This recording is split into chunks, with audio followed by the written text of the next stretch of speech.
In 2012, Drake made a song titled The Motto, but what most people remember from it is YOLO.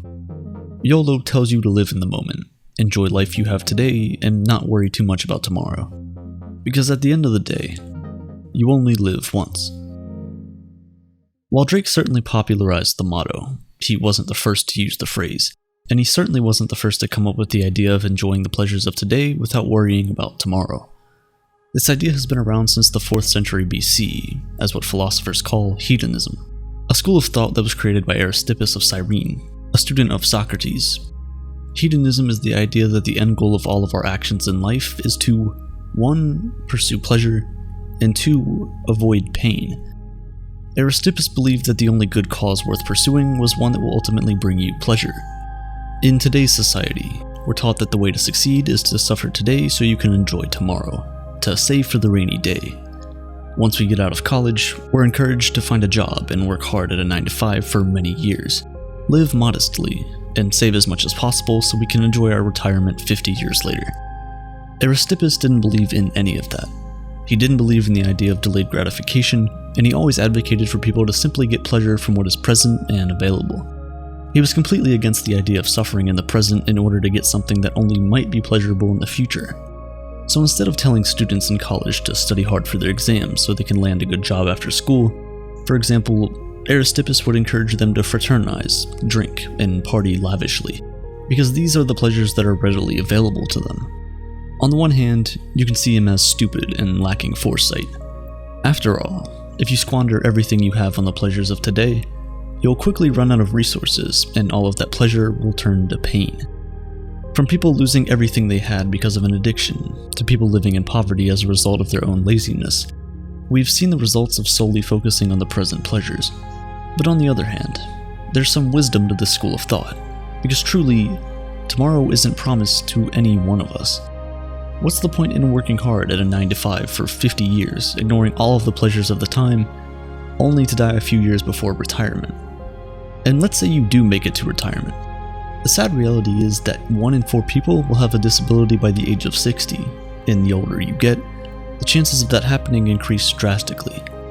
Knowing all of this, is it still foolish to think that we are all better off just enjoying the pleasures that we do have in the present? Socrates and other philosophers at the time certainly believed so. A lot of philosophers hated the idea of hedonism, because saying that the end goal of the entire human existence is simply to pursue pleasure and avoid pain just sounded vain. This opposition, combined with the rise of Christianity in ancient Greece at the time, meant that this extremely rash idea of hedonism died with Aristippus. Many years later, Epicurus, who is considered the father of modern-day hedonism, redefined what hedonism was. And to do that, he had to start by redefining a certain word: pleasure. For Aristippus, pleasure was a state of ecstasy and excitement, that amazing feeling you have after biting into your favorite food or after that first sip of coffee in the morning. And for most of us, this is how we define pleasure. But not Epicurus. For Epicurus, pleasure was a state of tranquility.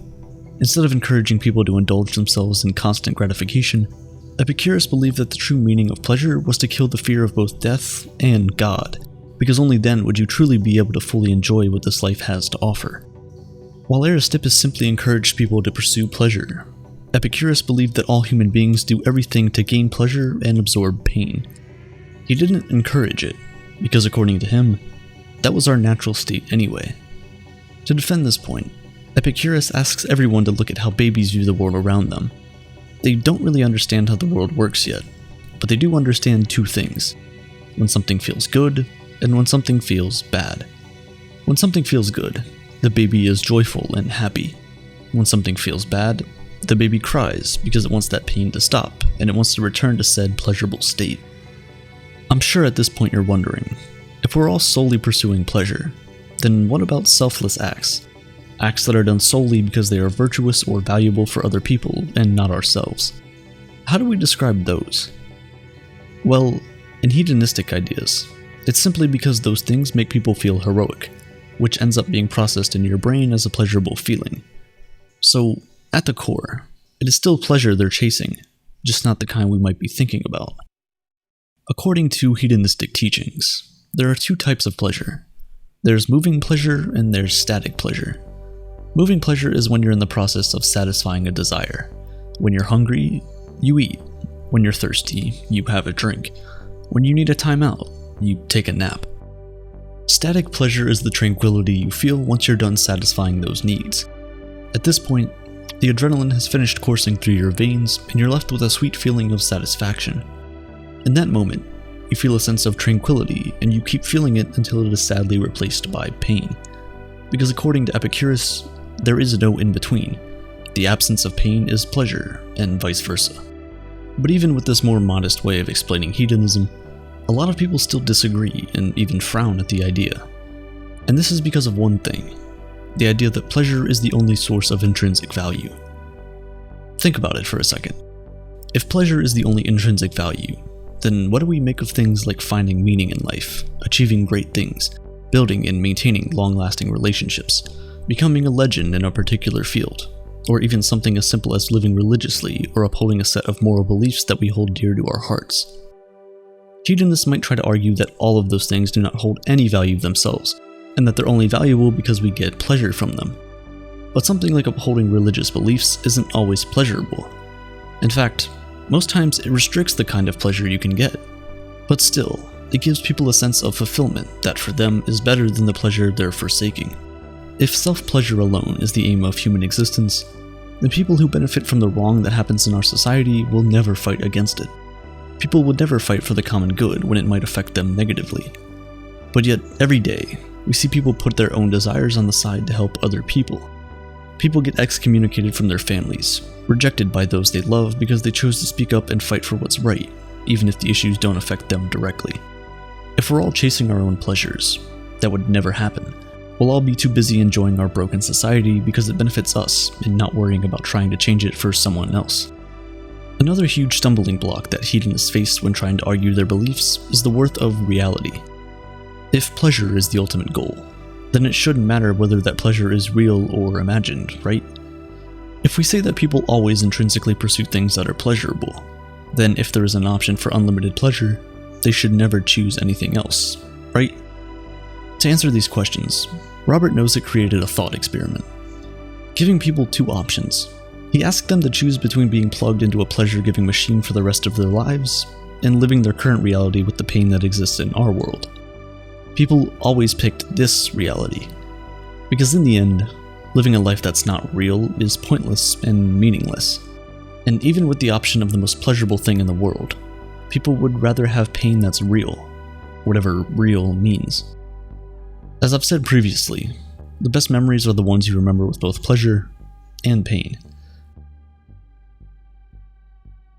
20 years after he left his childhood home, Abraham Lincoln came back only to see the entire place in ruin. As he looked at it with tears in his eyes, he said, "My childhood home I see again, and am saddened with the view. And still, as memories cloud my brain, there's pleasure in it too." This beautiful mix of pleasure and pain is something that the hedonistic view of the world simply does not account for. When you're graduating high school, you're excited for the adventures that await you in college. You'll probably be leaving home for the first time, and you'll finally be alone, able to enjoy what the world has to offer. That feeling is pleasurable. But the feeling is also painful. You'll miss your high school friends and the simplicity of childhood.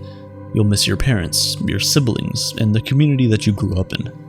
And though these painful thoughts cloud your brain, there will be pleasure in it too. Hedonism is frowned upon in modern-day society because it opens the door for a trap that you can easily fall into. Pleasure is an insatiable desire. If you get hungry and fill your belly, it only takes a few hours and you're looking for something else to eat. It's an unending pursuit. So if that becomes the entire reason for your existence, it can quickly become difficult to control. This is how most people become addicted.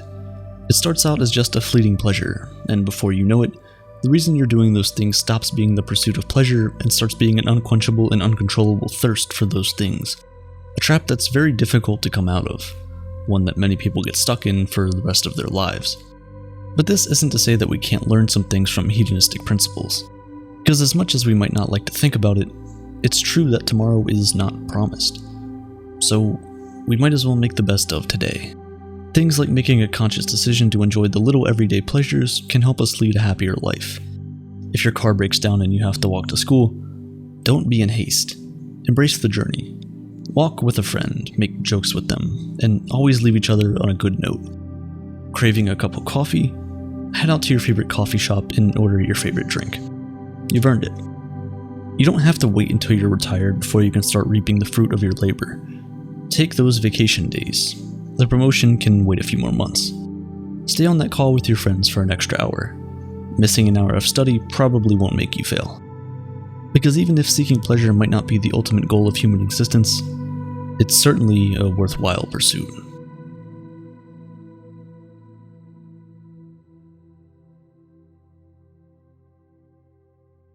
Today's video was sponsored by Morning Brew, the daily email that makes reading the news enjoyable in just 5 minutes a day. Happiness is the only priority, and if you've ever looked at any traditional news outlet, you'll know that it's full of depressing stories, and that sucks. However, it's imperative to stay up to date with what's going on in the world. There's many options out there, but personally, I use Morning Brew. Morning Brew is a free daily newsletter that gets sent out 7 days a week directly to your inbox. In less than 5 minutes a day, I'm up to date on everything business, finance, and technology. Traditional news is, not my cup of tea. But with Morning Brew, I'm caught up on everything I need to be before I even get my morning coffee. I found this actually saved me a lot of time over the course of 3 months of using it, and is a much better alternative to scrolling through social media 2 minutes after I wake up. Whether you're really into technology or just want to keep up to date with the markets, Morning Brew is perfect for almost anyone. With the Delta variant running rampant, we may just be going into lockdown again soon. Morning Brew is entirely free for anyone to use. If you click the link at the top of the description, you can sign up to Morning Brew in less than 15 seconds. After that, you're all set. Subscribing to Morning Brew has had a positive impact on daily life, and I imagine it'll do the same for you as well. You'll not only be supporting my channel, but you'll be keeping yourself up to date with reality at the same time.